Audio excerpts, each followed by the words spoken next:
Hi, my name is DeAnna Brown with Forward Progress Arts and Entertainment Center Incorporated, a nonprofit organization.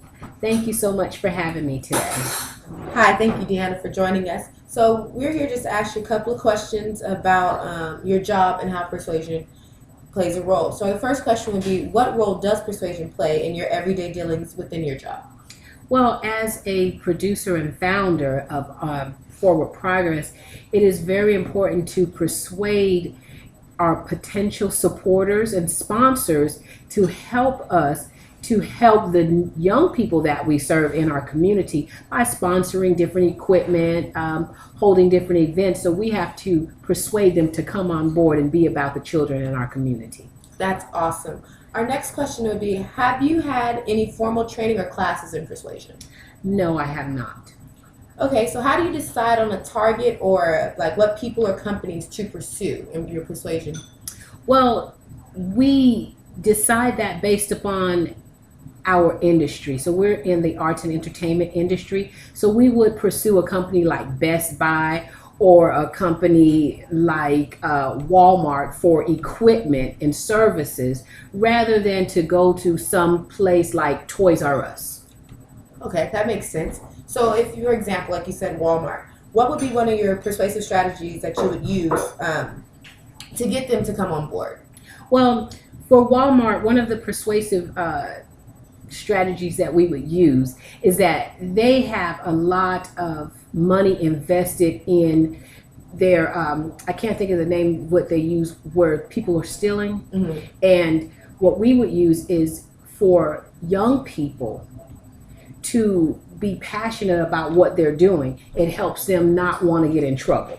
Okay? Oh, okay, like keeping crime off the street. Keeping crime off the street. So if we have one of the young people in our programs and they want to do films and movies, so we talk to them about not getting into trouble and getting into gangs. So we would come at Walmart with the sense of community responsibility. Help us help these children to pursue their dreams so they won't steal from you. Oh, okay, so you use like a logic appeal. If you help the children will in turn respect you. Okay, yeah. I would never thought of it in those terms, but okay, yes. Okay, well, okay, I have another question about what you do when not on the corporate level, but with your actual like actors or employees. Do you find it easier to persuade people who are already interested in what you're doing, and how do you go about that? Or like concerning people who are not as interested, like the people that you have to bring out of their shell? Well, of course, it is easier to persuade the people that are already interested. The main thing with those people are to keep them motivated. Okay, to continue to the process. When you have young people that are gifted and talented, but they're not sure this is what they want to do, but you can see the gift in them, then that's when we have to persuade them, no, you're really good at this. We have to sometimes show them themselves on video or, persuade them to be in a contest or something where they can show their gifts. And then they get really motivated about, oh, I'm good at this. Okay, do you ever use maybe like a fear appeal or a guilt appeal towards those kind of people to get them into doing what they're doing? Or is it more of an emotional appeal, like trying to show them this is best for you? I don't think, well, let me say this. When you say fear, I don't want to scare the hell out of you. If you don't do this, then, damnation upon you. So I don't think that we use that as much. Maybe with my own kids, I probably did that. I don't know. But the other one was like a guilt appeal. Guilt appeal? No, because I don't want to work with someone that doesn't want to do this. So I don't try to guilt trip anybody into doing it. And the last one, what was emotional? Yes, on an emotional level, yes, we do try to connect emotionally as this is your purpose and this is what you're gifted at. And if we can connect those two together and allow the individual to see emotionally, I can give out of myself. Emotionally, I can bring other people into my space and entertain them because America is looking for entertainment. Right. I can entertain them on this level and I'm good at it. So yes, I want them to feel it within themselves that they can do this. So yeah, I guess I would use emotional. And that leads me into my next question. It says, how does the truism people persuade themselves apply in your work and whether you believe that's true or not? How is a truism? It's a truism that says that people persuade themselves. You're not actually changing that person's mind. They persuade themselves. Do you believe that? And if so, how does that apply to your job?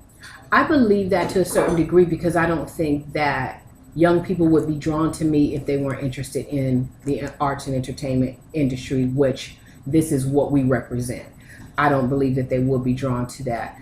I think that sometimes you always, not sometimes, but you always have to encourage yourself, motivate yourself.